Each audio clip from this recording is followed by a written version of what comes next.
I realized real quick that the reason why I got into this entire game wasn't for the materialistic stuff. Because, truth be told, I've never really been a materialistic guy. Like, a lot of that shit out there, like the cars or watches, that's never just been something of a dream of mine that just had interest in. Yeah, I can get it, I can have it, but the reality of it is, at the end of the day, materialistic shit is all disposable, right? And I'm a person that observes, right? I'm an observer in many, many ways.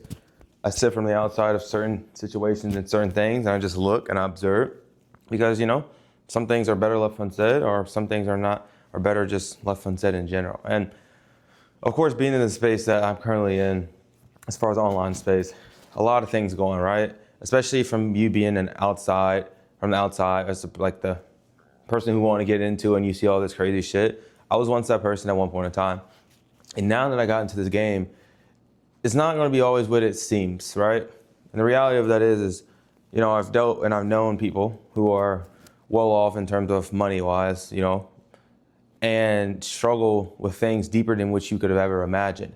But the money is something that consumes all that pain and draw or whatever that person may be encountering. It's like it kind of hides it for the time being. But gradually, as they get more and more into the game, more and more money comes in, they realize, okay, this is the only reason I'm going to really be able to cope and hide this until it gets the best of me. And eventually, they always say, you run away from your problems, eventually it will catch up to you. And eventually it will catch up to you.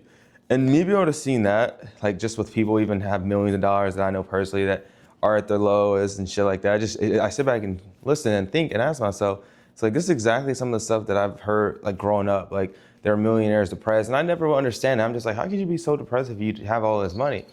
Now once you actually are in it, you see, it's like, okay, I would never let myself get as low as this person, because throughout it all, I will learn myself before I even get the money. And that's exactly one of the biggest things that I've done, right? I'm not even a millionaire yet, but as I'm gradually getting there, I'm learning a lot about myself every single day. I learn to be in tune with myself. Shit, I was my best friend and still am my best friend when I was fucking absolutely broke. Shit, still broke. Who fucking, yeah, I ain't no fucking millionaire.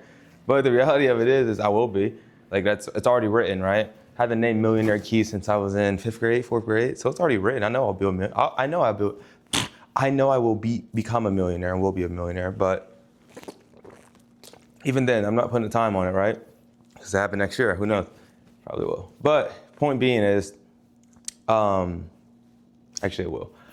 I always have my verbiage make sure when I claim something, I say it, not if. But point being is, throughout all this, right, this journey, I've learned to sit with myself, even when I just didn't have absolutely dog shit, nothing. When I had absolutely down bad, dig in the dirt. Like those things where you struggle and you've been through a lot growing up.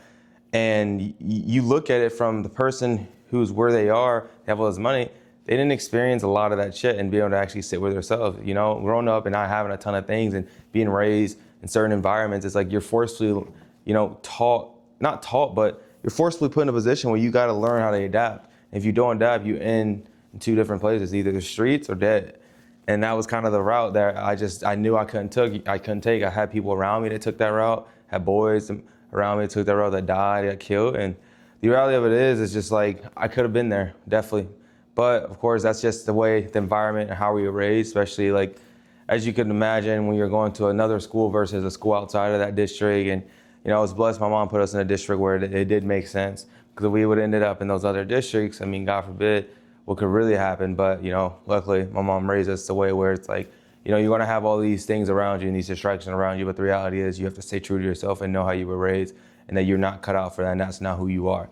And, at a young age, raising 3 boys on your own as a single mom, that's one of your biggest fears. It's probably making sure your boys don't end up in the streets because you got 3 boys, right? And being able to kind of really know that as I grow older, it's like my mom wasn't hard on us for no reason. Like she would yell at us, blase, what black moms, black queen moms do. And the reality of it, you look at it in the moment being as a kid, like, bro, fuck that shit. Like, man, she pissed me off. Like, but you look back and now I'm older, I'm just like, dang, I'm blessed. I'm glad the way I was raised, because God put us through everything he put me through and my brothers to get me where I am today.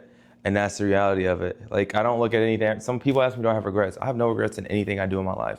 Why is that? Because I think God has a way and a reason behind everything that I do. Rather it's good or bad, I don't look at anything in my life negative, because I think God has it already written, and that's the reality of it. Like, God has my path, my purpose, and my purpose is not going to be easy to get to or accomplish, but I'm living through it in every single way I can and living through that truth.